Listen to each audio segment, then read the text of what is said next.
Vamos a ponernos en pie. Qué bueno que ya estamos en la casa del Señor. Vamos a cantarle a nuestro Dios en acción de gracias por su fidelidad y por su bondad.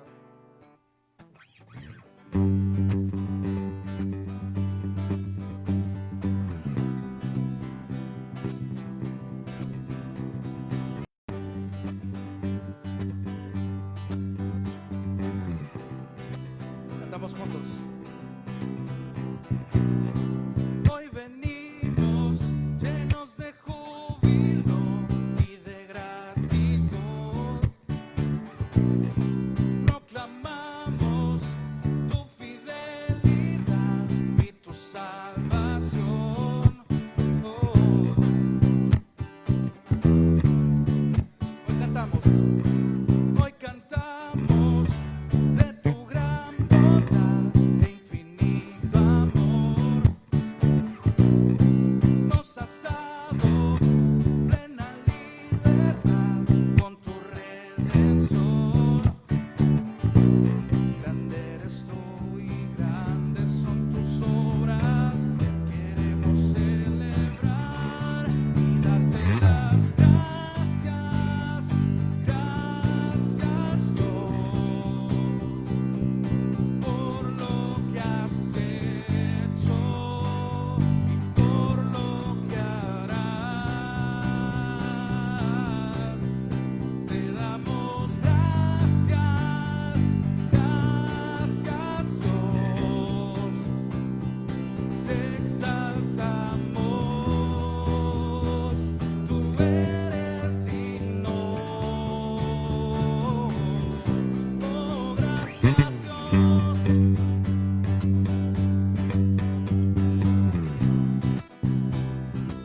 Hoy cantamos.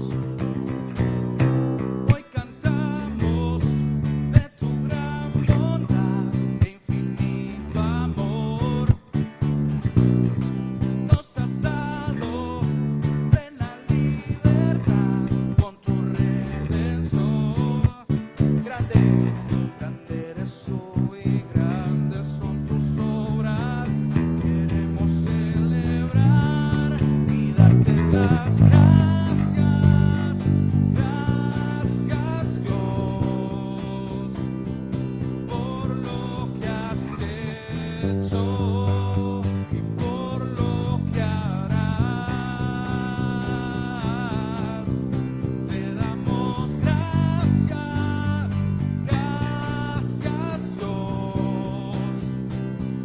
Te exaltamos, tú eres digno. Oh, gracias Dios. Tú has sido bueno, tú has sido bueno y tu verdad será por las generaciones. Tu misericordia y tu fidelidad nunca terminará. No, tú has sido bueno y tu verdad será por las generaciones. Tu misericordia y tu fidelidad nunca terminará. Te damos gracias, gracias Dios por lo que has hecho y por lo que harás. Te damos gracias, gracias Dios. Te exaltamos, tú eres digno. Oh, gracias Dios.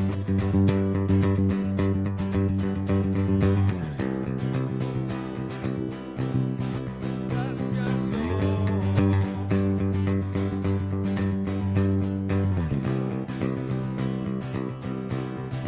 Gracias Dios. Amén. Vamos a orar en esta noche. Gracias Señor, porque tal como lo acabamos de cantar, por todo lo que has hecho, por todo lo que harás y por lo que estás haciendo, Señor, te agradecemos. Venimos en esta noche con una actitud reverente, con la actitud correcta, agradeciéndote, Señor, porque tu gracia nos ha sostenido hasta acá. Gracias, Señor, por cualquier dificultad que durante el día estuvimos pasando, porque eso nos direcciona siempre a ti, Señor, sea para bien, sea para mal lo que nos pase, Señor. Sabemos que todo obra para bien, para tu gloria, Señor. Permítenos poder entonar estas alabanzas a ti, Señor, en la libertad que tú nos has dado, Señor, y que la palabra que va a ser predicada en esta noche pueda confrontar nuestras vidas. Te agradezco por mis hermanos que ya están en este lugar, y te agradezco por los que vienen en camino y por los que van a ver la transmisión en esta noche, Señor. A ti sea la gloria, en el nombre de Jesús. Amén y amén. Amén. Cantamos a nuestro Dios, celebrando que Él vino para salvarnos también.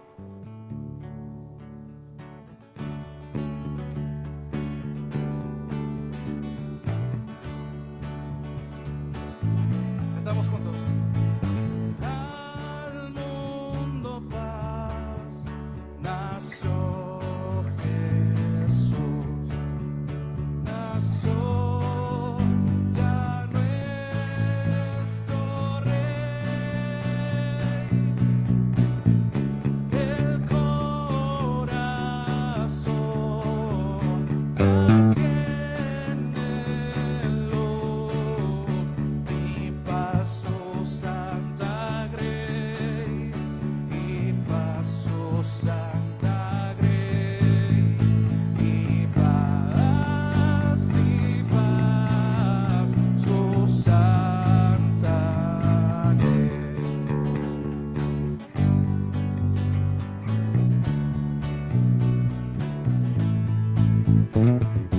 Al mundo paz, el Salvador,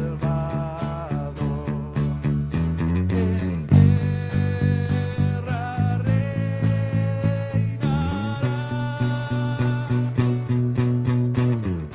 Ya es feliz el pecador, Jesús perdón le da, Jesús perdón le da, Jesús, Jesús perdón le da.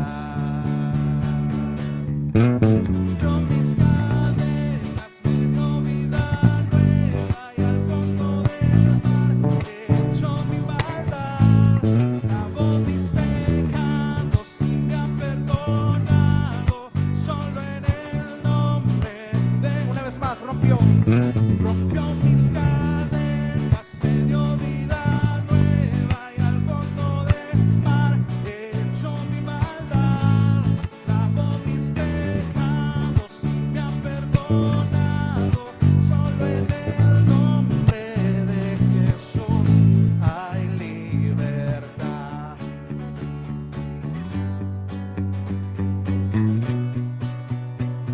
Al mundo Él gobernará. Al mundo Él gobernará, con gracia y con poder.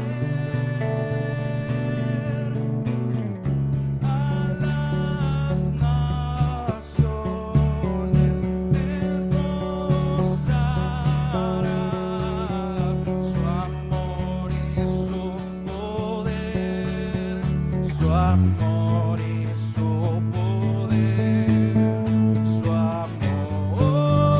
amor y su poder.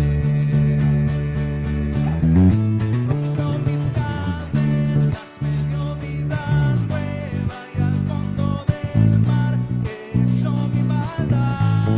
Lavó mis pecados y me ha perdonado, solo en el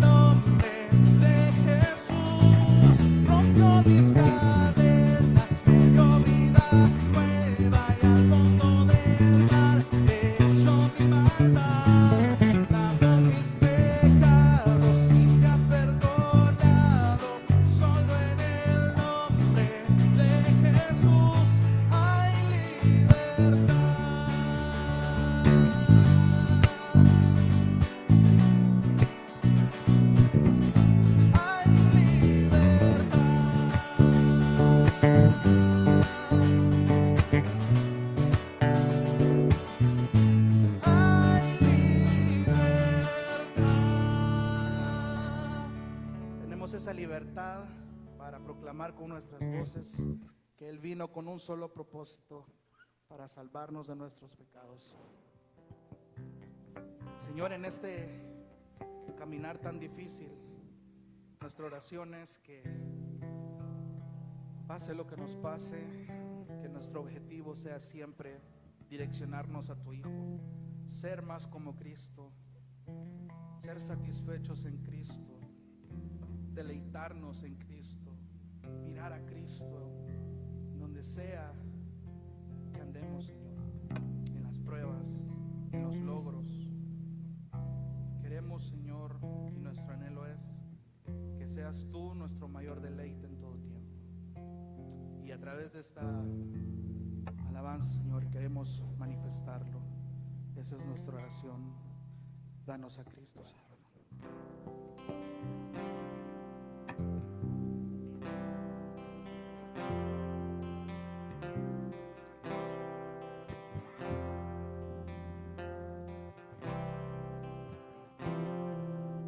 De mañana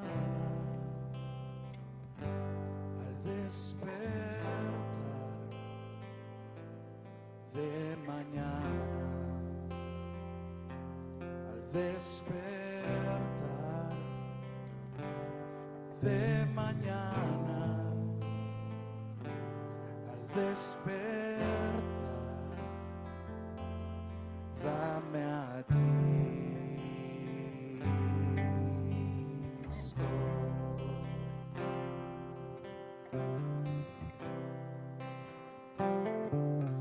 Y cuando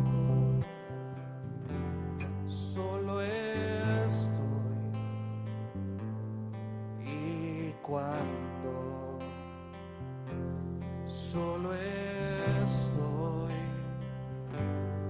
y cuando solo estoy, dame a Cristo,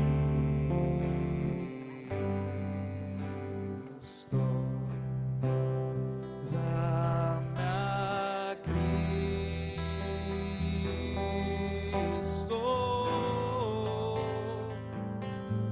dame a Cristo,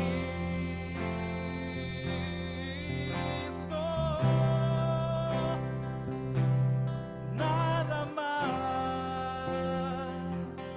ese odio, dame a Cristo.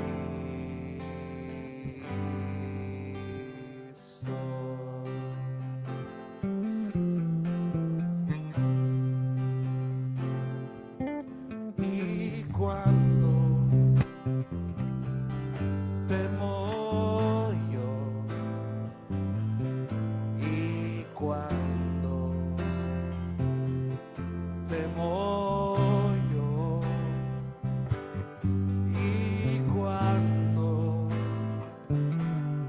temo yo, dame a Cristo,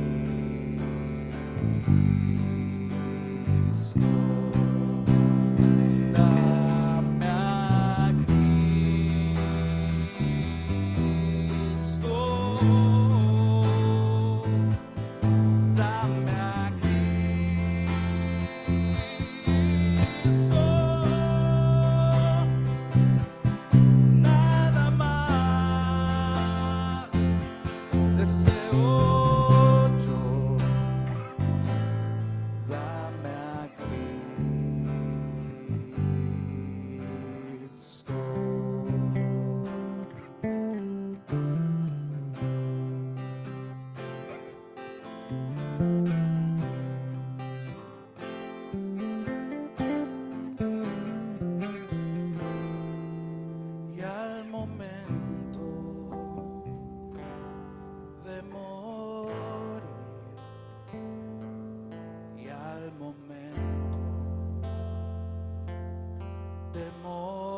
deseo todo,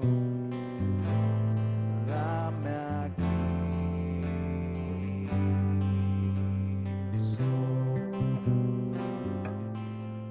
Solo la voz de la iglesia, dame a Cristo.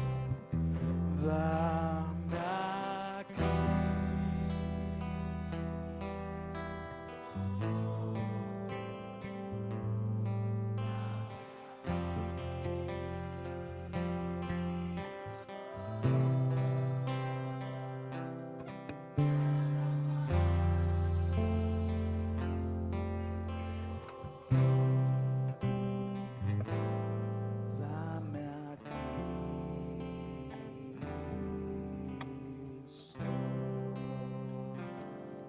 Esa es nuestra oración, Señor.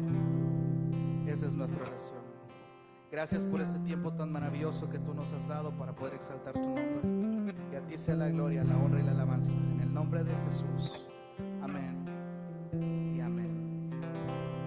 Gloria a Dios, mis hermanos. Dejamos el tiempo en esta noche al pastor con la palabra del Señor.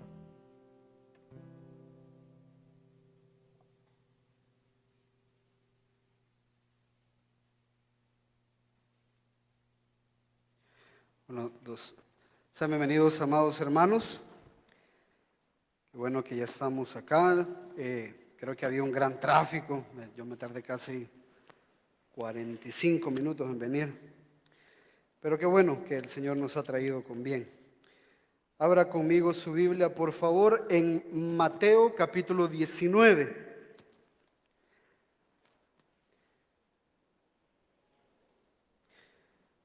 Espero que haya aprendido algo importante o algunas cosas importantes acerca del matrimonio que estuvimos viendo por los últimos, no sé cuántos meses estuvimos ahí viendo en el matrimonio, en el perdón, estuvimos viendo acerca del perdón. En Mateo capítulo 18, muchas veces, como ya les he explicado en algunas ocasiones, muchas veces nos topamos con algunos temas que son importantes y hacemos lo que su servidor le llama las mamushkas, esas muñequitas que hay una dentro de otra. Entonces nos metemos en el texto y pasamos un buen rato ahí en el texto tratando de sacar todo lo que podemos a la luz de toda la palabra de un tema específico que nos encontramos. No es que yo escojo, ¿verdad?, el tema, algunas veces sí, como los domingos estamos viendo el tema del discipulado, porque nos va a servir para el próximo año.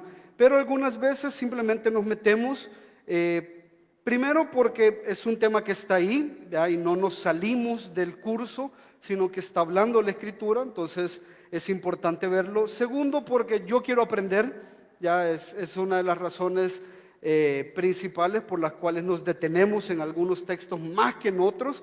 Usted me parece, pastor, pero yo quiero aprender de algún tema. Estúdielo usted. ¿verdad? Usted también puede, hermanos, y eso no es ningún problema. Estúdielo usted.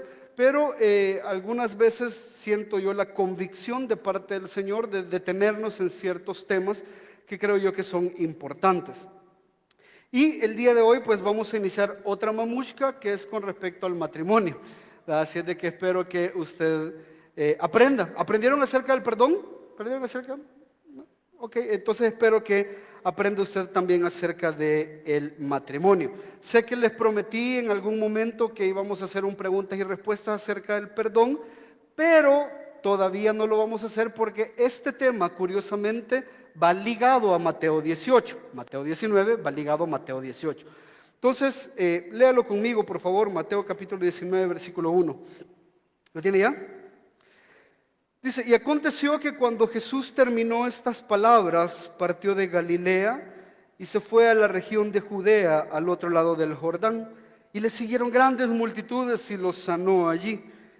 Y se acercaron a él algunos fariseos para probarle, diciendo, ¿es lícito a un hombre divorciarse de su mujer por cualquier motivo?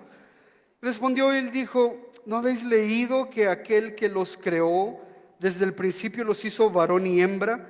Y añadió, por esta razón el hombre dejará a su padre y a su madre y se unirá a su mujer, y los dos serán una sola carne.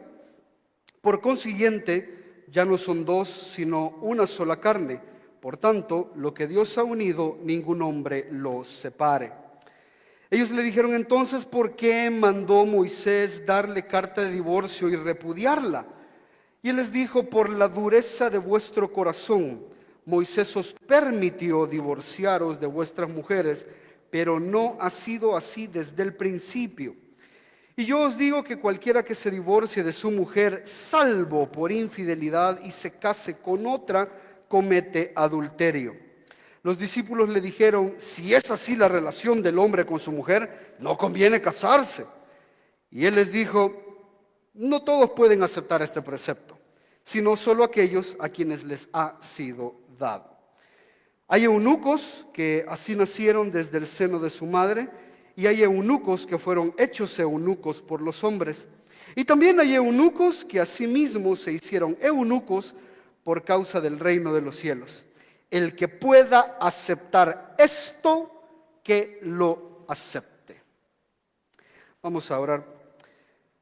Padre nuestro que estás en los cielos, venimos ante ti inclinándonos, Señor, alabándote por tu palabra soberana.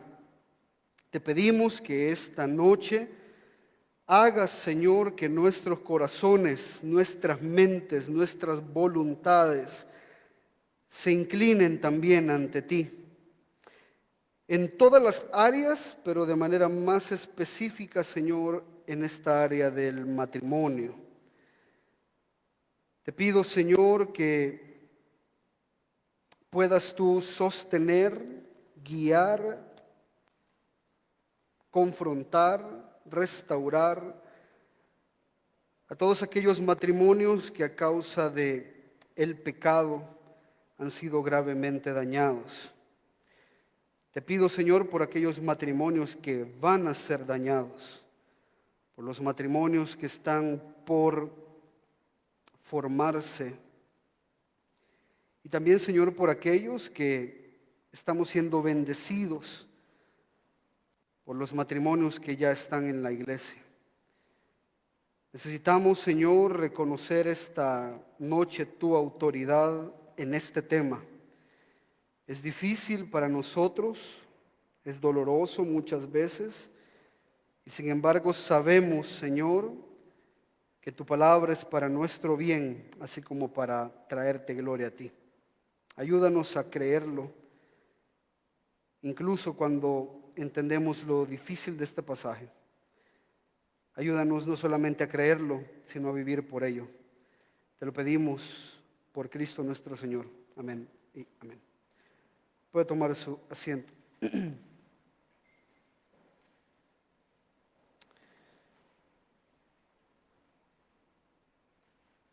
Deme un segundito.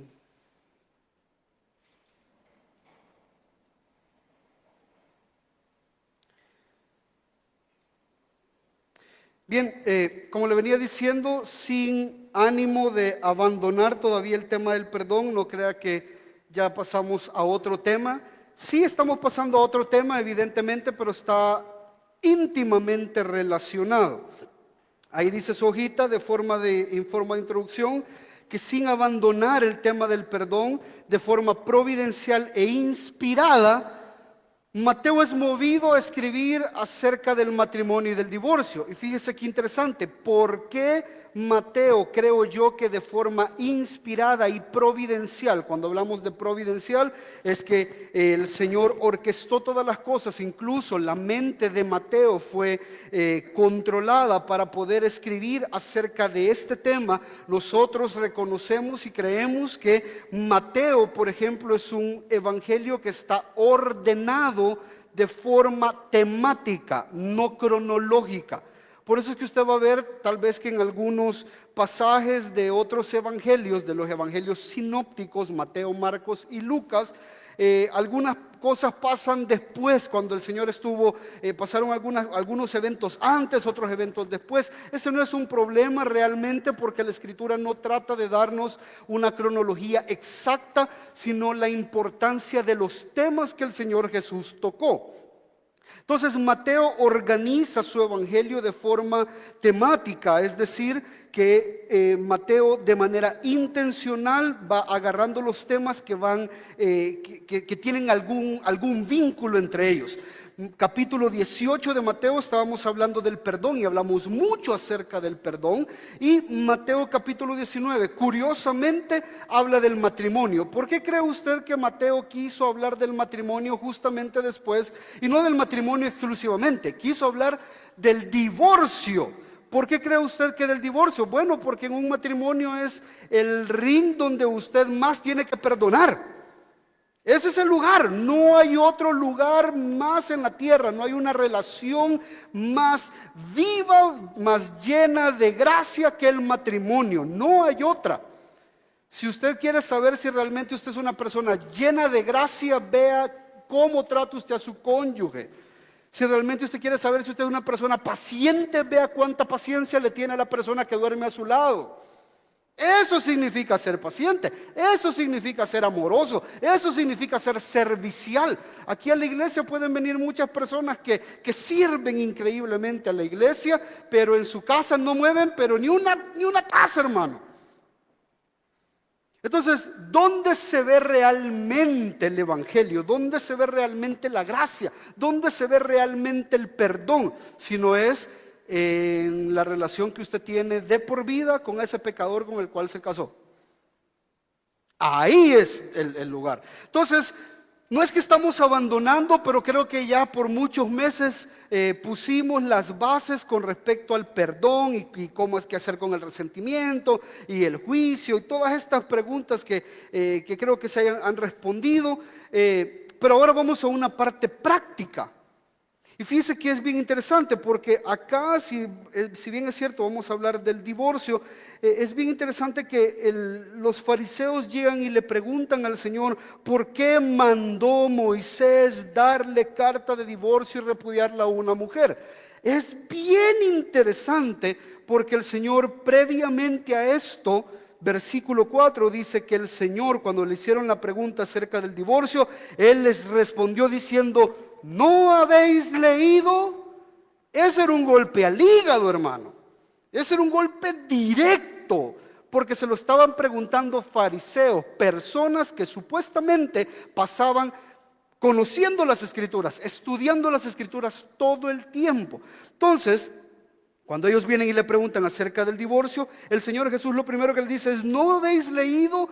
Y yo no quiero como iglesia que cometamos el grave error de opinar acerca de cosas tan importantes en nuestra sociedad, en nuestra cultura y en nuestra iglesia como es el matrimonio, y que usted dé su propia opinión.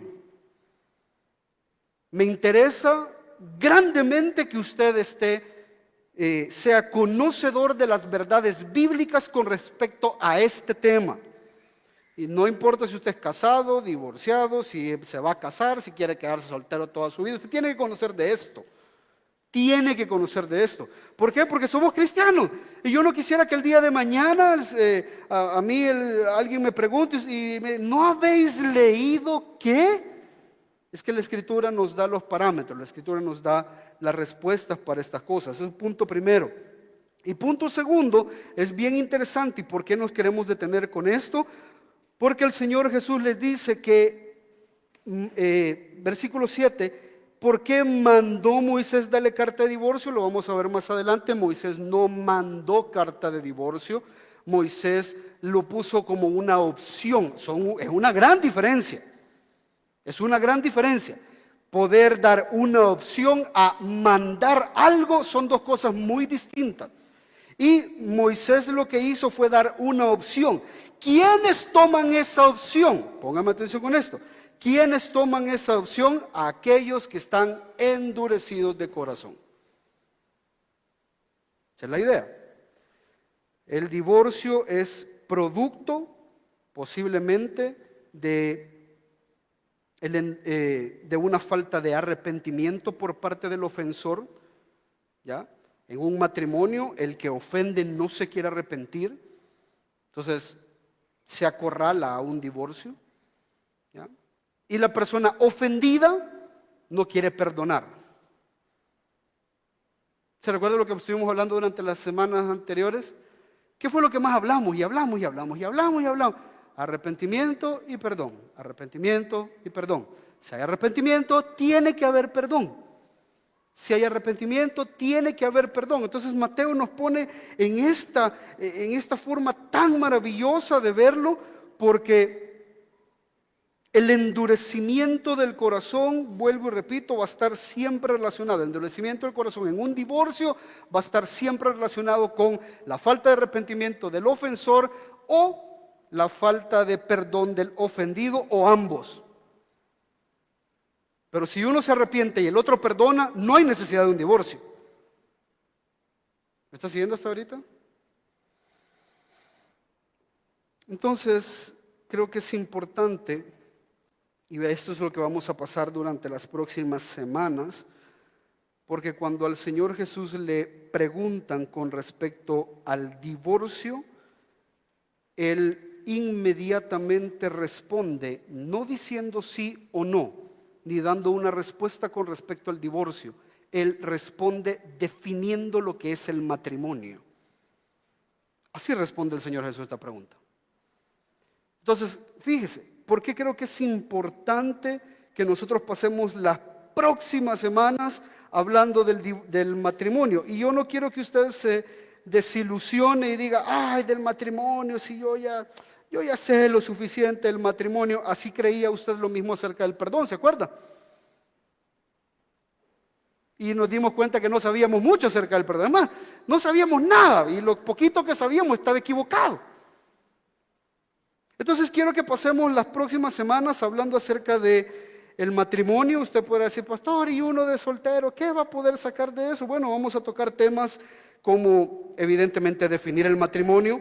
Vamos a tocar temas como cuáles son los pilares básicos para un matrimonio exitoso. Vamos a tocar temas de cómo qué hacer en algunos conflictos acerca en el matrimonio. Vamos a tocar algunos temas de con quién me voy a casar, por los que están solteros, ¿verdad? Cómo saber con quién casarme, ¿ya? ¿Por qué vamos a tocar todos estos temas? Porque es importante, antes de tocar y de definir cuándo un divorcio es aceptado o no, saber si tenemos todo este conocimiento previo. A mí cuando a veces me hacen preguntas acerca, mire, pastor, ¿qué dice usted? ¿Se puede divorciar una persona? Híjole, hermano. O sea, no me alcanza una hora para explicarle todo lo que conlleva poder responder esa pregunta. Porque si la persona no entiende la importancia del matrimonio, si la persona no entiende, ¿qué importan las prácticas? ¿Qué importa si dice, bueno, sí, la verdad es que me casé, pero y hoy me voy a divorciar porque no sé qué, y va, está bien, va, te divorciaste, ok. ¿Sabes tú qué dice la Escritura? Que si te divorciaste, te podés volver a casar si es en el Señor. Eso dice 1 Corintios. Te divorciaste y hiciste un proceso porque te importaba tanto. Querías casarte verdaderamente hoy delante del Señor. Ok, pero la Escritura dice que si no es creyente no te podés casar. Esa es una condicionante que pone. Entonces no vengas con la falsedad de que, a ver, pastor, ¿y cree que yo me puedo casar? Pues mire, yo me casé de 20 años y yo me quiero casar, pero ella no es cristiana, entonces no estás queriendo hacer las cosas para Dios. ¿Qué importa si te casas o no te casas? Al final estás cometiendo un grave pecado. Y así un montón de falsas y erróneas concepciones que tenemos acerca del divorcio y de volvernos a casar y del matrimonio, y todas esas cosas, porque no conocemos lo que es el matrimonio. No sabemos lo que es el matrimonio. Entonces quiero pasar, como le repito, un par de semanas. No quiero hablar de estadísticas, porque la mayoría de nosotros hemos tenido más de alguna experiencia con respecto al divorcio. La mayoría de nosotros hemos crecido en algún hogar solo con un padre. Hemos visto a papá y mamá discutir, uno de ellos abandonar. Tenemos amigos que han divorciado. Entonces, no importan las estadísticas. Ya, sí, aquí tengo un montón de estadísticas, pero pensándolo bien, no le quiero hablar de estadísticas. Usted sabe lo nefasto que es el divorcio. Usted sabe lo dañino que es el divorcio. Estoy en cierta forma de acuerdo con el pastor John Piper, en cierta forma. Hay algunos, bueno, aquí vamos a hablar de la perspectiva que tenemos como iglesia. Usted puede adoptar otra perspectiva si a usted le parece correcto, ya, pero voy a tratar de defender la perspectiva de la iglesia en cuanto al matrimonio, en cuanto al divorcio y en cuanto a las nuevas nupcias o a las segundas nupcias.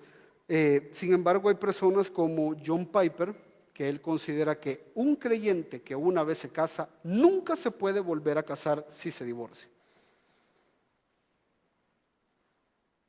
Yo creo que todos los que empezamos una relación matrimonial debemos de iniciar con esa idea. No puedo volverme a casar. Entonces, una vez yo me caso, tengo que hacerle frente hasta que este volado se la lleve la calaca, ¿no? Hasta que la muerte nos separe. Porque si entras con la idea al matrimonio de que si esto no funciona, tenés una vía de escape, ya tenés un pie afuera. Y eso no funciona así. ¿Ya? De hecho, aquí en la iglesia, si las personas se quieren casar, lo hemos dicho en muchas ocasiones, si usted quiere que su servidor los case, con mucho gusto, hermano. Pasaremos la consejería matrimonial, prematrimonial y todo lo demás. Y luego revisamos, ahí tenemos al abogado, ¿verdad? Le regalamos, hermano, la boda. Eso sí, bajo nuestras condiciones. ¿Sabe cuáles son las condiciones? Que no se pueden casar con bienes separados. No se puede. Si usted viene con, fíjate que nosotros nos vamos a casar con bienes separados, pues vaya, busque quien lo case.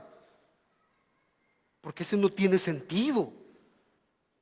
No tiene sentido. Si la misma escritura dice que el hombre se dejará a su padre y a su madre y se unirá a su mujer y serán una sola carne, y querés iniciar defendiendo lo que es solamente tuyo y dejándolo fuera del matrimonio, esto no va a funcionar. Ya tenés una vía de escape. Yo no quiero ser parte de ese fracaso. No quiero ser parte. O le entras con todo, o mejor busca quien te case, quien te haga el circo ahí para que te cases. Pero aquí este volado no funciona así, porque no es lo que la escritura nos manda hacer. ¿Me está siguiendo hasta ahorita? Entonces, usted y yo sabemos, amados hermanos, cuán doloroso, cuán desgarrador es un divorcio. Y es tan desgarrador que por lo regular sus más horribles daños los tienen las mujeres y los hijos jóvenes de esos matrimonios. Es terrible, es terrible. Los matrimonios, los divorcios afectan la futura estabilidad social. La familia es la institución base de las demás instituciones. El Estado o el gobierno, la nación, no es más que un conjunto de familias. Y si las familias están distorsionadas, ¿qué somos? ¿Cómo funcionamos? Si como iglesia, las dos instituciones más importantes, el Estado y la iglesia, si la familia está distorsionada, ¿cómo espera usted que una iglesia funcione? No puede funcionar una iglesia con familias distorsionadas por completo.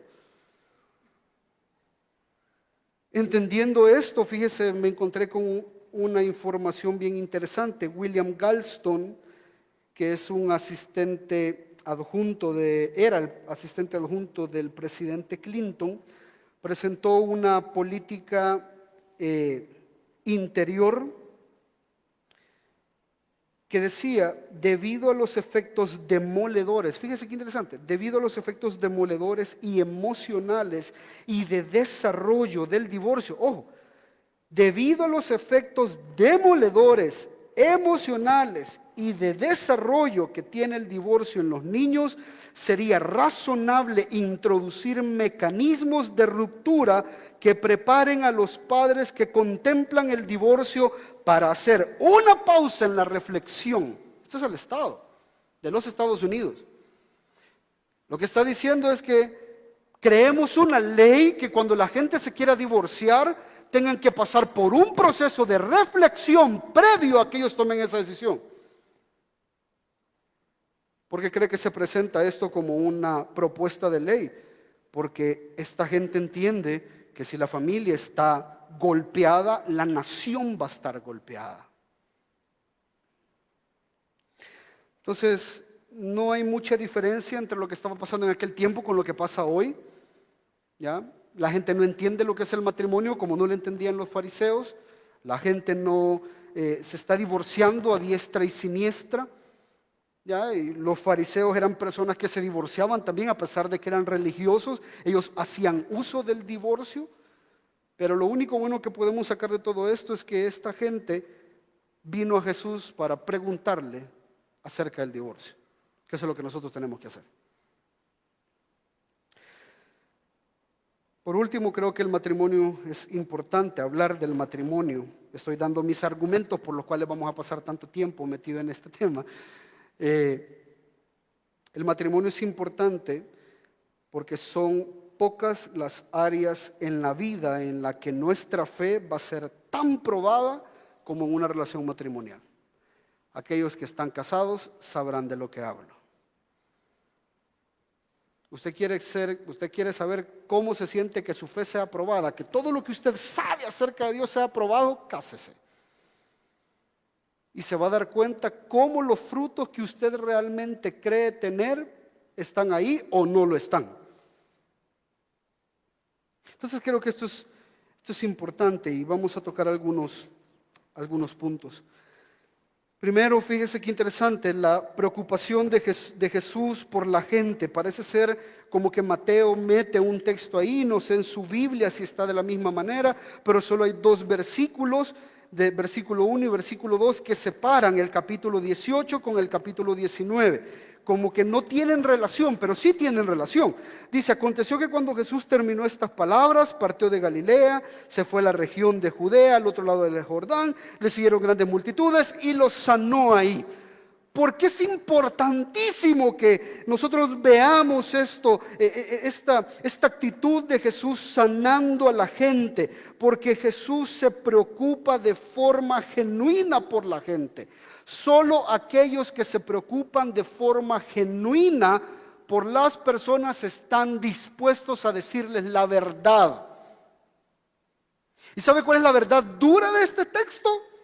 Que cuando el Señor les pone el estándar del matrimonio, se los pone de esta forma.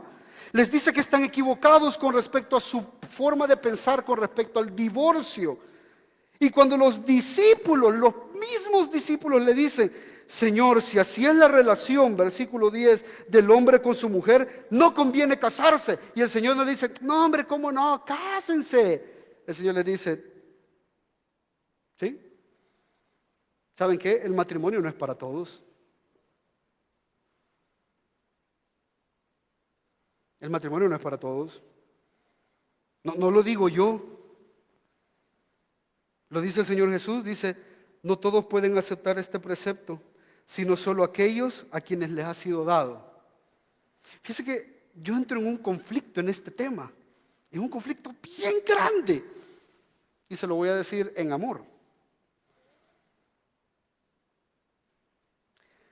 Según este texto, aquellas personas que no lograron sobrellevar su matrimonio, es bien probable, de manera general, no estoy hablando de casos específicos, pero de manera general es bien probable que a lo mejor ni estaban diseñados para casarse. Punto primero. Eso es lo que dice el Señor. Lo vamos a ver más adelante, pero dice, no todos pueden aceptar este precepto, sino aquellos a quienes les ha sido dado. Casarse no es para todos. Casarse es para aquellos a los que el Señor les da la capacidad de mantenerse casados. Por eso no lo puedes aceptar, porque querés hacer del matrimonio lo que a ti te dé la gana. Y hacer del matrimonio lo que a ti te dé la gana. Es bien fácil, cualquiera se puede casar así, pero casarse bajo los estándares de la Escritura, no cualquiera. ¿Sabe quiénes se casan conociendo los estándares de la Escritura? Aquellos a los que les ha sido dado. ¿Y quiénes son los que les ha sido dado? Primero, tienen que tener el Espíritu Santo de nuevo. En base a esto es que, de nuevo, aquí en la iglesia no casamos personas que no conocemos. Porque ¿qué tal si no les he dado, hermano, casarse? Imagínense, ni han nacido. Primero, si usted no ha nacido de nuevo, es prácticamente imposible que usted lleve un matrimonio. Porque para poder llevar el matrimonio se necesita el poder del Espíritu Santo de Dios. Si es un proceso de santificación. ¿Me está siguiendo hasta ahorita lo que estamos hablando? Entonces, el Señor Jesús les dice, no todos pueden aceptar este precepto. Posiblemente no debería de haberse casado. Posiblemente, o mejor dicho, verdaderamente, el matrimonio es solo para creyentes. Debería de ser solo para creyentes. Porque ¿cuál es el propósito de dos personas casarse si no glorificar a Dios? ¿Cuál es el propósito?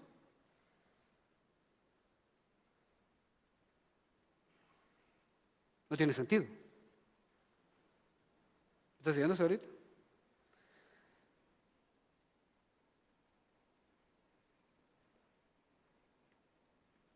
Y el Señor les agrega y dice, hay eunucos que así nacieron, es decir, hay personas que han nacido para no casarse.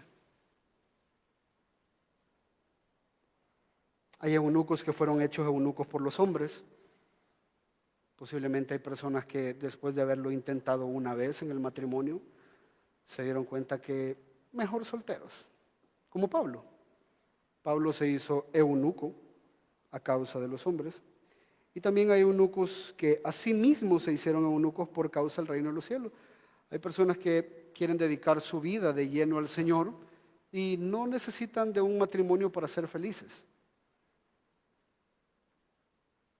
Ahora, ojo, estos tres conceptos de eunucos pueden estar repartidos en esta iglesia. ¿Me está siguiendo lo que estamos hablando? La gente se preocupa tanto. Ay, yo no sé cómo me voy a quedar solo y no me voy a casar. Preocúpate para saber si no sos eunuco en principio.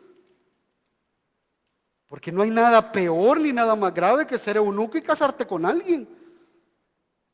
Aquí está hablando evidentemente de eunucos espirituales. El eunuco es, para definir, el eunuco es aquella persona a la que le cortaban, hombre al que le cortaban su miembro viril, ¿ya? Para no poder tener relaciones. Entonces no se casaban los eunucos porque no podían fungir como hombres, ¿ya? Entonces, a veces la gente, y por mal entendimiento del evangelio, del concepto de matrimonio, muchas veces la gente se casa no estando diseñada para casarse. Segundo, muchas veces la gente se casa cuando Dios tiene un plan diferente para ellos. Muchas veces la gente fracasaron en un matrimonio y quieren volver a intentar cuando Dios dice, no, mejor ahí quédate, ahí está bien, soltero me servís mejor. Porque si tu punto es casarte para glorificarme, te tengo una noticia, me podés glorificar mucho más soltero. Pero la gente no acepta este precepto. ¿Me está siguiendo lo que estamos hablando? ¿Está siguiendo eso ahorita? Entonces es importante que entendamos cuando Jesús dice estas palabras tan duras, lo dice porque le preocupa a la gente. Y si vamos a pasar tanto tiempo en esto es porque hay una preocupación realmente intencional de su servidor de que usted sepa qué hacer con el matrimonio, sepa qué perspectiva tener acerca del matrimonio. Los fariseos se acercan a Jesús y evidentemente aquí no le estaban preguntando, lo estaban persiguiendo, querían acorralarlo, le hacen preguntas con el propósito de ponerlo en jaque mate. Pero el Señor Jesús, fíjese que es bien interesante, en su soltería tenía mucho más que decir que los mismos casados. Y este es un principio.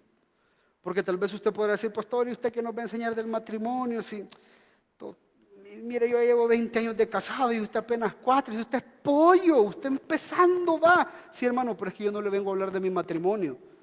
Jesús no habló y lo que él dijo no tuvo menos autoridad porque él no estaba casado. Jesús respondió con las escrituras y eso le daba la autoridad para hablar acerca del matrimonio. ¿Está siguiendo hasta ahorita?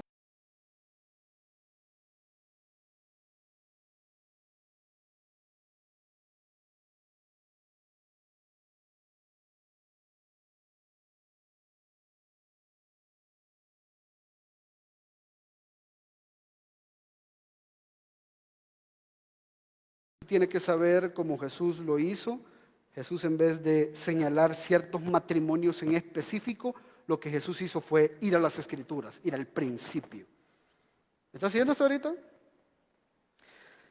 Entonces, es importante que vayamos despacio porque tenemos muchas ideas preconcebidas y erróneas acerca del matrimonio y todas estas están íntimamente relacionadas con una mala interpretación de las Escrituras. Porque no entendemos las Escrituras, porque no entendemos lo que la Biblia dice, tenemos algunas ideas de lo que es el matrimonio y cómo el matrimonio debe de funcionar y para qué sirve, pero muchas de estas interpretaciones son del mundo, son de nuestras tradiciones, de lo que hemos creído por mucho tiempo, del matrimonio de mi abuelita, de mi abuelito. Ellos nunca se casaron, pero siempre fueron dos hombres ejemplares. Entonces yo creo que glorificaron a Dios con esa unión de fornicación que tenían. Yo nunca he escuchado personas decir eso, porque creen que como es de los viejitos, de antes, pecaban menos que lo que usted peca. No, hermano.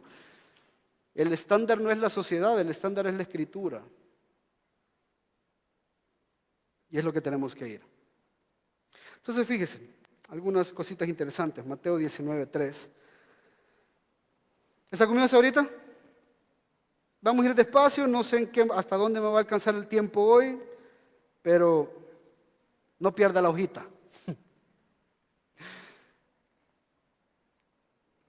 Versículo 3 dice, se acercaron a él algunos fariseos para probarle, diciendo, ¿es lícito a un hombre divorciarse de su mujer por cualquier motivo? Y él respondiendo, dijo, ¿no habéis leído que aquel que los creó desde el principio los hizo varón y hembra? Y añadió, por esta razón el hombre dejará a su padre y a su madre y se unirá a su mujer, y los dos serán una sola carne. Por consiguiente, ya no son dos, sino una sola carne. Por tanto, lo que Dios ha unido, ningún hombre lo separe. Jesús presenta una necesidad de responder a la pregunta del divorcio, definiendo el matrimonio y dándole una perspectiva increíblemente elevada. Fíjese qué interesante, el matrimonio ni tan siquiera Jesús lo definió en base a la cultura, ni tan siquiera Jesús lo definió en base a la sociedad, ni tan siquiera Jesús quiso dar su propia opinión. Ese es un parámetro que Jesús nos da. Si nosotros queremos definir el matrimonio, Jesús va al principio, donde todo comenzó. Eso quiere decir que el matrimonio no tiene que cambiar por la cultura, el matrimonio no se tiene que ver modificado ni tan siquiera por el Estado ni por el gobierno, el matrimonio no está bajo la tutela del gobierno tampoco, el matrimonio es algo que viene arraigado a Dios desde su creación. Y eso es lo que Jesús está diciendo acá. Aquí no importa cómo ustedes entiendan el matrimonio, aquí no importa cuál es la perspectiva ni tan siquiera de la iglesia del matrimonio. Lo que importa es saber qué dice la Escritura acerca del matrimonio. Y esa es una perspectiva increíblemente elevada, porque cuando Dios estableció el matrimonio, y póngame atención con esto, no había pecado. Ya con eso tenemos un grave problema. Cuando Dios estableció la primera unión matrimonial que fue con Adán y Eva, la hizo antes de la caída. Eso quiere decir de que fue una unión perfecta. Fue una unión diseñada por Él. Y a pesar de que usted y yo estamos en nuestras condiciones caídas, nuestro mayor anhelo y nuestro mayor esfuerzo tiene que ir inclinado a seguir ese ideal, el que había antes de la caída. Ya con eso tenemos un gran problema. ¿Me está siguiendo hasta ahorita? Entonces, como creyentes tenemos la obligación también de tener una visión elevada del matrimonio, y no solamente elevada, sino también vivir por esta concepción del matrimonio que tenemos. Mi mayor anhelo en la iglesia es de que matrimonios sanos acá en la iglesia puedan acompañar a otros matrimonios en la iglesia. ¿No sabe usted cómo anhelo yo eso? Ahí dándole, ¿y cuándo el ministerio de mujeres? Cuando tengamos el de matrimonios primero. ¿Qué quieren andar haciendo las mujeres solas aquí? A ver, contésteme usted, buscando tiempo para no estar en su casa.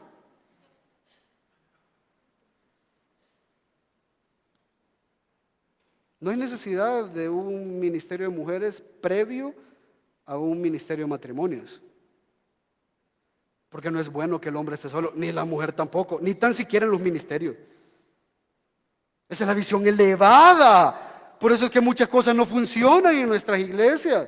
Ni tan siquiera el cristianismo ha podido ser la válvula de escape para todo el desorden de la sociedad, porque ni tan siquiera la iglesia entiende cómo funciona el matrimonio. Ni tan siquiera la iglesia entiende la importancia del matrimonio. Entonces, la idea es de que usted y yo tengamos una perspectiva alta del matrimonio en todo momento, que no es negociable. Desde el momento en que ponemos el matrimonio a ser negociable, ya perdimos toda la institución de la iglesia.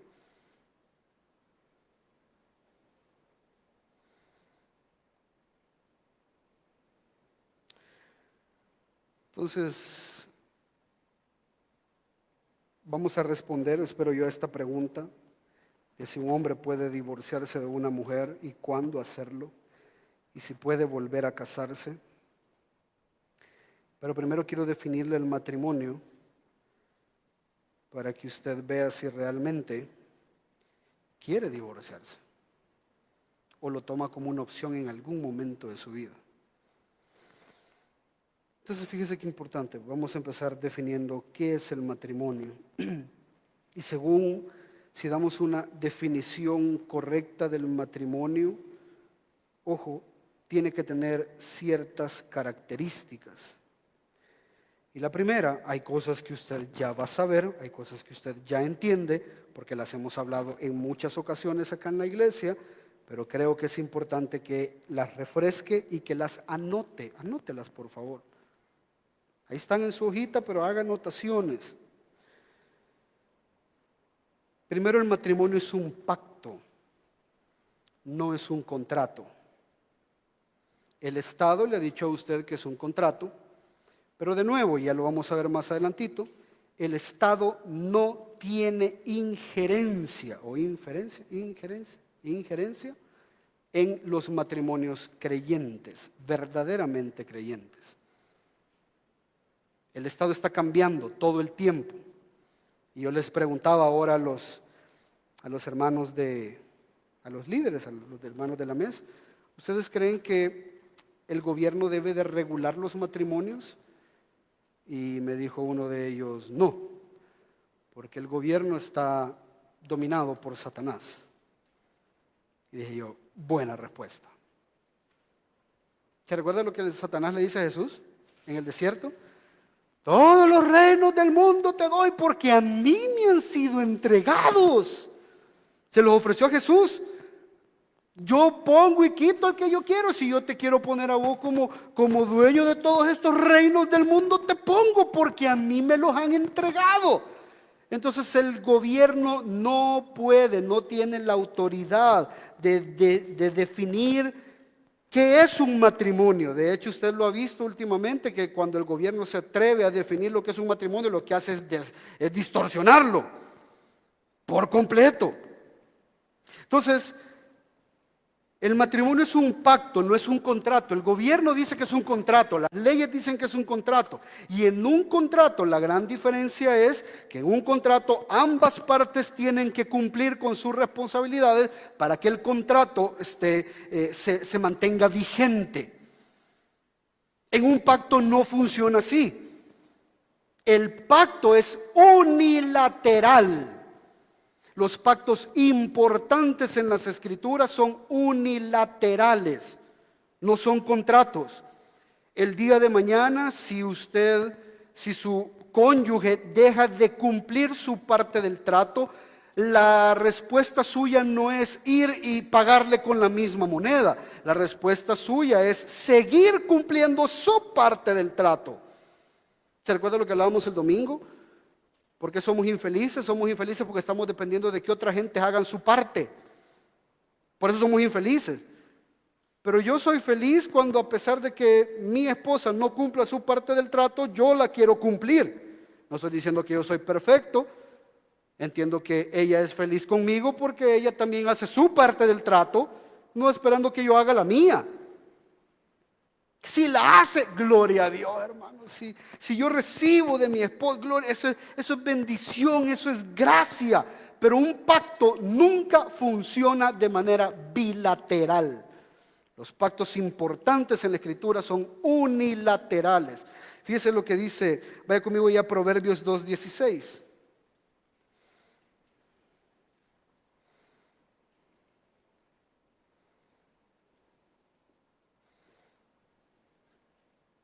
Hablando de la mujer, de la sabiduría, Proverbios 2:16 dice, ella te librará, la sabiduría te librará de la mujer extraña, de la desconocida, que lisonjea con sus palabras, la cual deja al compañero de su juventud y olvida el pacto de su Dios. ¿Sabe por qué es un pacto unilateral? Porque el pacto del matrimonio no se hace para con la persona, se hace para con Dios. Eso es lo que dice aquí el proverbio. La cual deja al compañero, hablando de la mujer adúltera, deja a su compañero de juventud y olvida el pacto de su Dios. No dice olvida el pacto que le hizo, ¿no? Cuando te prometí amarte para toda la vida. Sí, evidentemente hay una entidad a la que se le promete, que es el cónyuge, pero el pacto en sí no es para el cónyuge, es para Dios. Vaya conmigo a Malaquías 2:14. ¿Me está siguiendo hasta ahorita, iglesia? Malaquías 2:14. El último libro del Antiguo Testamento.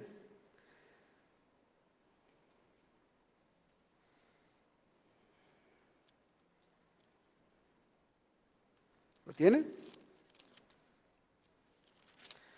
Fíjese lo que dice Malaquías 2:13. Y esta otra cosa hacéis, cubrís el altar del Señor de lágrimas, llantos, gemidos, porque Él ya no mira la ofrenda ni la acepta con agrado de vuestra mano. Fíjese, qué desgarrador es el divorcio, qué desgarrador es el adulterio, incluso en tu relación con Dios, mejor dicho, para con tu relación con Dios. Vosotros decís, ¿por qué? ¿Por qué el Señor no acepta las ofrendas que yo traigo?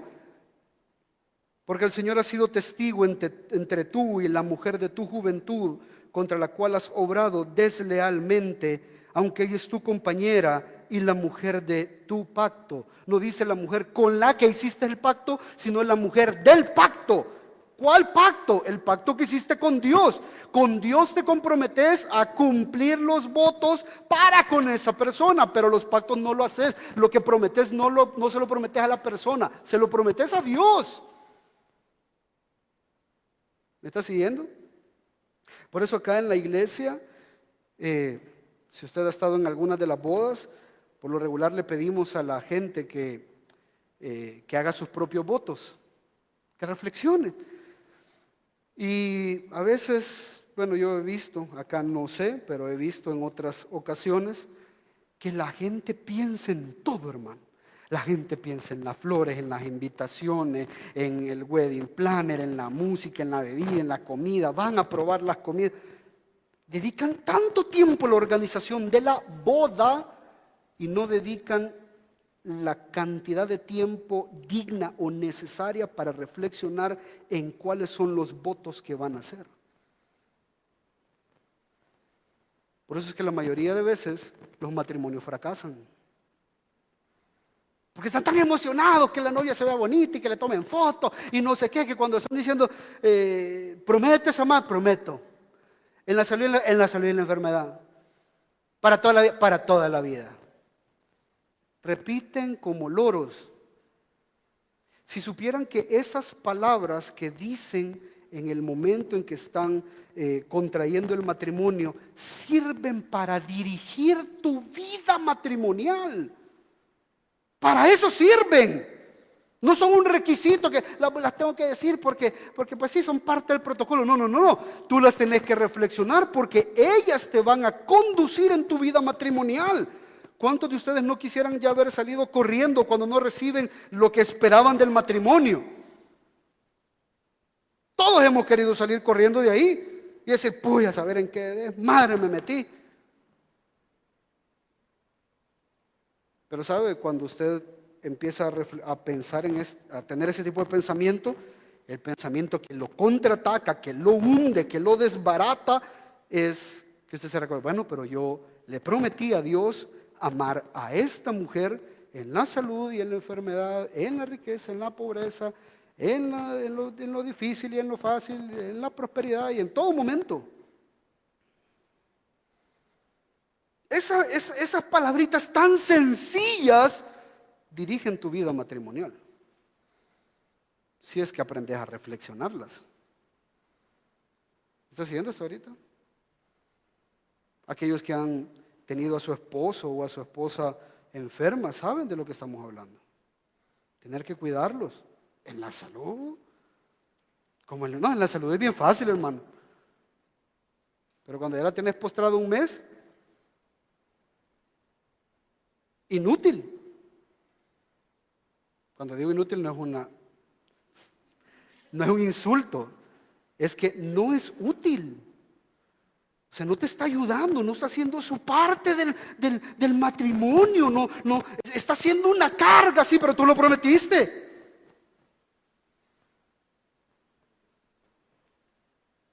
Y eso te reenfoca a recordarte que el pacto no es con la persona, es con Dios.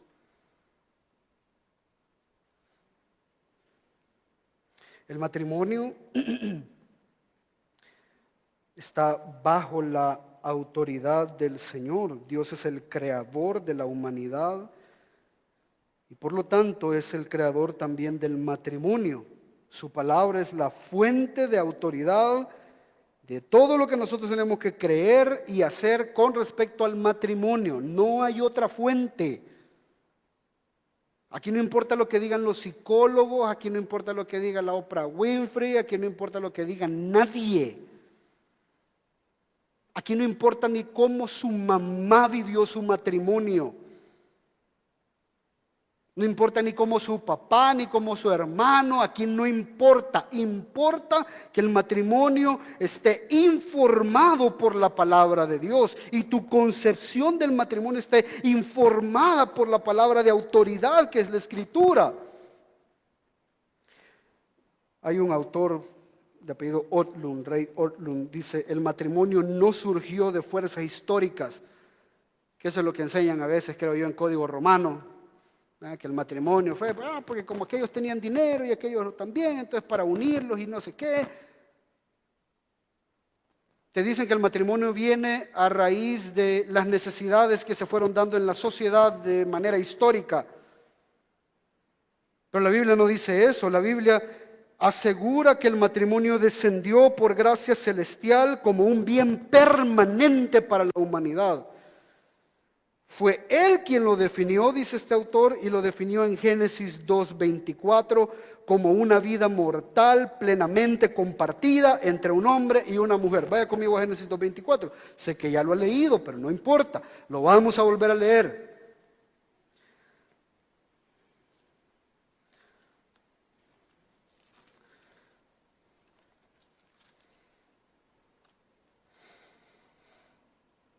¿Lo tiene?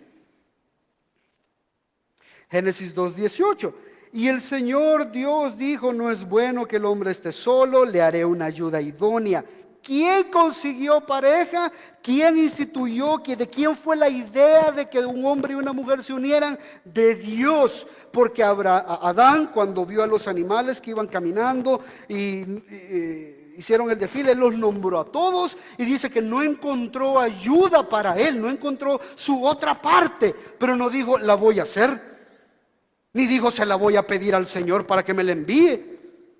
Porque no fue idea de Adán, fue idea de Dios darse cuenta que el hombre estaba solo y que no era bueno que esta condición permaneciera. Entonces vino el Señor Dios, formó de la tierra todo animal del campo, y ave todas las trajo al hombre, y el hombre puso nombre a todo ganado, y entonces el Señor Dios hizo caer en sueño profundo sobre el hombre, y éste se durmió, y Dios tomó una de sus costillas, cerró la carne en su lugar. ¿Sabe? Aparte de todo, ¿sabe por qué creo yo que Dios tomó de Adán una costilla? La gente dice, es que tomó una costilla porque no está ni arriba de él ni abajo de él. Está a la par de él. Sí, bonito. No digo que no sea así, pero hay una verdad más profunda acá. Y es la incapacidad de Adán para ser alguien similar a él. El matrimonio no fue ni tan siquiera idea de Adán, fue idea de Dios. Y el proceso para llevarlo a cabo también fue de Dios. Fue de manera sobrenatural. De la costilla que el Señor Dios había tomado el hombre, formó una mujer, la trajo al hombre, y el hombre dijo, esto es ahora hueso de mis huesos, carne de mi carne. Ella será llamada mujer, porque del hombre fue tomada. Él le puso nombre. Y por tanto el hombre, aquí están las condiciones, dejará a su padre y a su madre y se unirá a su mujer y serán una sola carne. Y estaban desnudos el hombre y su mujer y no se avergonzaban. Entonces el único que tiene la autoridad para definir qué es el matrimonio y cómo debe de funcionar el matrimonio es Dios. Y aquí se lo digo con mucho amor, hermano, de verdad que con mucho amor. Aquí la situación suya vale un sorbete. Usted puede decir, pastor, pero es que mire, mi situación es bien difícil y es diferente. Hermano, le estoy diciendo desde que antes de la caída ya Dios había instituido cómo esto tenía que funcionar. Su responsabilidad es apegarse lo más posible a esto. Esa es su responsabilidad y es lo que tenemos que hacer durante toda la vida que estamos acá.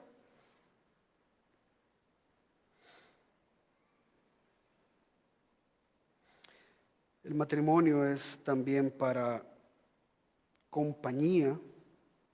Toda definición tiene que entender esto. Cualquier definición que usted escuche del matrimonio, yo no le estoy dando una definición de matrimonio, simplemente estoy diciendo que toda definición de matrimonio tendría que tener estas características. Es un pacto, es Dios quien lo define. Número 3, es para la compañía. Dios diseñó el matrimonio para proporcionar el tremendo regalo de la compañía a la persona. Una compañía que supuestamente debería de estar segura hasta el día que usted se muera o que ella se muera. Eso es maravilloso, hermano. ¿Se imagina usted empezar una relación de nuevo? Hermano, eso es terrible. Ya llevas 10 años, no te queda mucho. Esto es como cuando los financistas, ¿va? Los financistas le dicen a usted, uno de los mejores consejos que yo he escuchado es que si usted tiene una deuda, lo peor que usted puede hacer cuando ya lleva 5 años pagando la deuda es sacar un préstamo nuevo para pagar esta. Eso es lo peor que usted puede hacer. Porque lo primero que pagó en los primeros 5 años, digamos la deuda es de 10 años, los primeros 5 años fueron intereses, hermano. Nunca abonó a capital, nunca. Lo mismo es con el matrimonio, los primeros 5 años son de adaptación y son difíciles. No sé si 5, 10, 15, lo que sea. Son difíciles, son duros. Pero lo peor es volver a comenzar, cosa más ilógica. Ya vas medio adaptado aquí, querés volver a comenzar de cero, y no somos. El divorcio no es la opción, porque el matrimonio tiene la idea de ser una compañía permanente para el hombre, con una compañía permanente para la mujer. El matrimonio también, un concepto de matrimonio debe de incluir la idea de que el matrimonio y solo el matrimonio autoriza la intimidad sexual. cualquier tipo de relación fuera del matrimonio entre un hombre y una mujer no es lícita, es pecado. Y aquí más adelante vamos a hablar de la cohabitación, vamos a hablar de que antes yo me recuerdo que antes cuando dos personas vivían juntas, decía, están en pecado, viven en pecado. Hoy dice, viven juntos. ¿Por qué cambió el lenguaje? Porque es menos ofensivo. Sí, pero las cosas como son. Aunque vivas juntos y aunque te ames y aunque tengas 3 hijos, si no estás casado por las leyes del Señor, estás en fornicación. No importa si llevas 20 años unido de esa manera, si estás cohabitando de esa manera a tu gusto, estás en fornicación. Y eso es pecado. ¿Por qué? Porque falta el elemento importante del diseño de Dios para el matrimonio. El matrimonio es lo único que autoriza, repito, la intimidad sexual. Aquí no vale el que nos estamos conociendo y para ver si funcionamos. Eso no funciona, no funciona. Y lo voy a explicar más adelante por qué. Pero la unión sexual, amado hermano, tiene que funcionar como un símbolo sagrado. Y es este símbolo el que representa el compromiso. Lastimosamente, hoy en nuestros días, el sexo está desvirtuado al grado que ya nadie lo quiere hacer dentro del matrimonio. Nadie espera el matrimonio, nadie ve los beneficios del matrimonio. Las mujeres, hasta hace un tiempo, todavía, hoy no sé, ya no he preguntado, pero hasta hace un tiempo el hombre era libre de fornicar, socialmente hablando, y la mujer que tenía relaciones sexuales, había algo como que se sentía mal. Iban a decir que soy zorra, decía. Me acuerdo yo en aquel tiempo, hace 20 años. ¿Ya? Hoy no, y hasta eso se perdió. ¿Por qué? Porque creemos que hay una libertad sexual cuando el sexo es un don que ha sido dado de manera exclusiva para ser utilizado en el matrimonio. ¿Y sabe por qué? Ojo, porque el sexo es algo tan fuerte, tan poderoso. El sexo es capaz, hermano, de pegar a una pareja de una manera increíble. Pero la pega cuando está resguardado por el vínculo del matrimonio. Pero cuando el vínculo del matrimonio no está, pega igual, pega siempre. Y cuando eso se rompe, deja destrucción, deja herida, deja secuelas y un montón de cosas. ¿Me está haciendo esto ahorita? Tal vez usted podrá decir, pastor, pero yo tengo una vida sexualmente activa y yo no me siento así. En cada relación sexual, y esto es comprobado por los psicólogos, digo comprobado, ya no es que ellos lo descubrieron, está en la Biblia, pero está comprobado por los psicólogos que cada relación sexual fuera del matrimonio te configura de una manera diferente.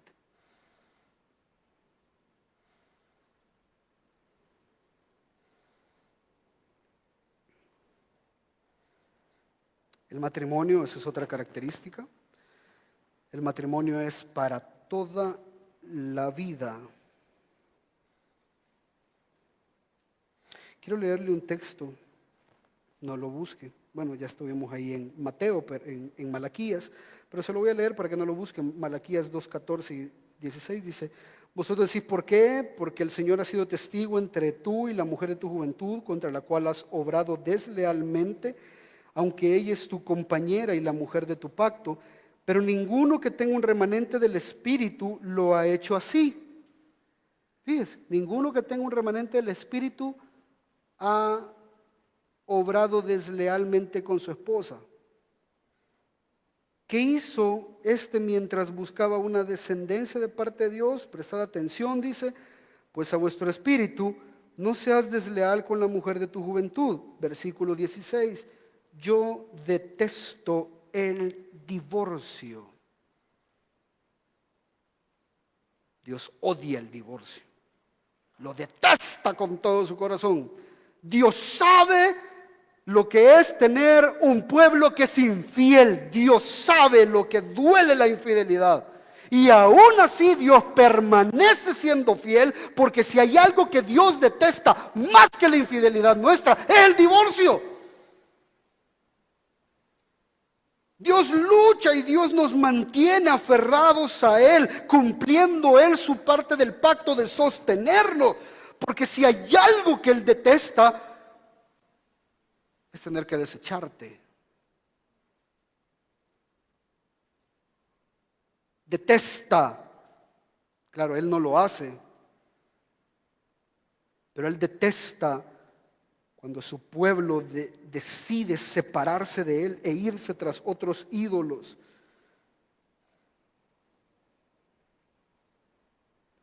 Por lo tanto, el matrimonio es algo para toda la vida. No solamente lo enseña el Antiguo Testamento, también Jesús lo enseña. Marcos 18 dice: los dos eran una sola carne, por consiguiente ya no son dos, sino una sola carne. Por tanto, lo que Dios ha unido, ningún hombre lo separe. Venir a divorciarse es señalar al Señor con el puño y decirle: vos nos uniste, pero yo me separo. Es una rebeldía, es una rebelión en contra de Dios. Porque aquel que se casa tiene que tener en cuenta que el matrimonio es para toda la vida. Si usted no está pensando en eso, mejor no se case. Tal vez no le es dado, tal vez no le es dado todavía. El matrimonio no es para niños que quieren jugar. El matrimonio es para hombres que quieren glorificar al Señor. ¿Está siguiendo usted ahorita? También Pablo lo enseña, Romanos 7:2 dice: la mujer casada está ligada por la ley a su marido mientras él vive, por la ley del Señor, pero si su marido muere, queda libre de la ley en cuanto al marido, hasta que muera. Esa es la idea con la que usted se tiene que casar. 1 Corintios 7 dice: la mujer está ligada mientras el marido vive. Ahí lo dice en la Escritura. Pastor, pero es que mire mi caso, yo sé, hermano, pero hágale frente. Yo sé que es difícil, yo sé que es doloroso. Hay esperanza, por supuesto que hay esperanza. El Evangelio es capaz de restaurar matrimonio y el Evangelio mismo es capaz de dar una salida, pero esa salida tiene que ser la última opción y la tomas incluso en contra de tu voluntad, porque sabes que a pesar de que la misma Biblia te da la opción de divorciarte, Dios sigue detestando el matrimonio. No está como que Dios va a decir: bueno, sí, la verdad es que tiene razón, no, pobrecito, no, la verdad es que aquí vale la pena que se divorcien. Divorciate, hija. Divorciate, hijo. No, yo te doy la razón. Vení. No. Por la dureza del corazón, Dios permite estas cosas. Por la dureza del corazón, Dios avala que no estés sufriendo toda tu vida, pero Dios sigue detestando esa decisión. Ese es el balance con el que tenemos que verlo. Dios nunca va a estar de acuerdo con tu divorcio.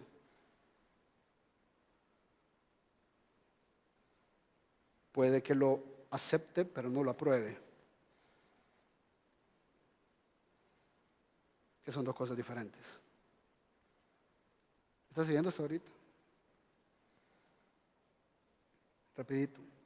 Es un acto de manera pública, porque es público, porque sus consecuencias y beneficios son públicos también. Si alguien se divorcia en la iglesia sufre. Pero si los matrimonios son fuertes en la iglesia se goza. Lo mismo pasa en el mundo, donde los matrimonios son defectuosos, la sociedad es defectuosa. Véanlo en Estados Unidos, véanlo en Europa, donde el matrimonio es defectuosa la sociedad también. Y esa es la razón por la cual nosotros tratamos de que los matrimonios de la iglesia sean acá, enfrente de la comunidad, porque si hay alguien a quien va a beneficiar su matrimonio es a esta comunidad, y si hay alguien a quien le va a hacer daño su divorcio es a esta comunidad. ¿Está siguiendo lo que estamos hablando? Por eso es que es algo público, ya vamos a hablar de esto, lo vamos a retomar la próxima. Pero el matrimonio tiene sus obligaciones y tiene sus votos. ¿Qué quiero decir con esto? Los votos matrimoniales resumen las obligaciones a las que usted tiene para con Dios a través de su cónyuge. No es para con su cónyuge, es para con Dios a través de su cónyuge. Y esa es la razón, si usted ha estado en más de alguna de las bodas acá en la iglesia, usted se ha dado cuenta que el centro de la boda no es la novia. Al menos acá en la iglesia, el centro de la boda no es la novia, no es el esposo, no son los casados, los que se están casando. El centro de la boda es Dios. Y les recordamos una y otra vez, ¿por qué se están casando? Se están casando para glorificar al Señor. ¿Y de qué manera lo glorifican? Cuando dicen, te tomo a ti para ser mi esposa, para tener y sostener desde este día en adelante, en lo bueno, en lo malo, en la riqueza, en la pobreza, en la enfermedad, en la salud, para amar, para cuidar y serte fiel. Cuando llega una tercera persona a su matrimonio, si usted se recuerda de este pacto, de ser fiel por todos los días de su vida, usted sabe qué decisión tomar. Si en algún momento llega la pobreza o la riqueza, usted sabe qué decisión tomar, sabe cómo dirigirse. Si en algún momento llega la enfermedad, usted sabe cómo dirigirse. Fíjese qué interesante, ni tan siquiera la enfermedad es capaz de disolver un matrimonio. Usted puede decir, pastor, ¿por qué la enfermedad puede disolver un matrimonio? Hay situaciones o casos en los que una mujer o un hombre ya no es capaz de funcionar en todo el sentido de la palabra como hombre o como mujer en el matrimonio. Ya no es capaz, el hombre ya no es capaz de proveer, la mujer ya no es capaz de ayudar, ni tan siquiera de proveer la parte sexual. Y cuando esto pasa, a pesar de que no haya una relación sexual, a pesar de que no haya dinero, a pesar de que esto solo trae problemas, la idea es de que tú prometiste mantenerte en esa relación independientemente de la circunstancia. Hoy vivilo. Y cierro con esto. ¿Sabe qué es lo grave de todo esto? Ojo, que el cristiano, y aquí sí le voy a poner una gran cruz. Ojo, si usted entendiera, le vamos a dar el voto de que usted no entendía nada de todo lo que vamos a ver. No lo libra de la culpa, pero digamos que hoy usted entiende todas estas cosas. Ojo, si el día de mañana usted ya entendiendo esto no es capaz de cumplir su palabra que prometió cuando dio sus votos, usted no es una persona digna de confianza para nadie. Para nadie. Porque si la persona que supuestamente más amaba no le puede cumplir lo que le prometió, ¿qué espero yo que usted vaya a hacer conmigo? Usted no es digno de confianza. Usted es un cero a la izquierda en la sociedad. Esa es la idea. Eso es lo alto. Ay, usted tal vez estará, pues, pastor, ¿y yo cómo voy a hacer? Relájese. ¿Se acuerda del primer sermón del perdón que hablamos? Va, relájese. Vamos a ir desenmarañando todo esto poco a poco. Pero lo que Jesús hace es poner un estándar alto del matrimonio. Y es el que yo le estoy poniendo a usted el día de hoy. La persona que no es capaz de cumplir sus votos no es digno ni digna de la más mínima confianza en la comunidad.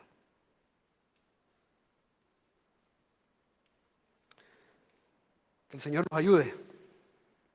Vamos a orar. Padre, gracias por este tiempo. Bendice tu palabra.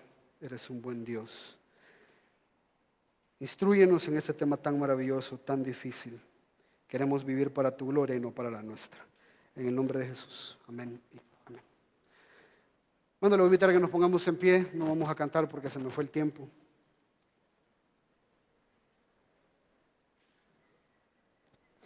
Vamos a recoger nuestras ofrendas. Quiero invitarle a que invite personas.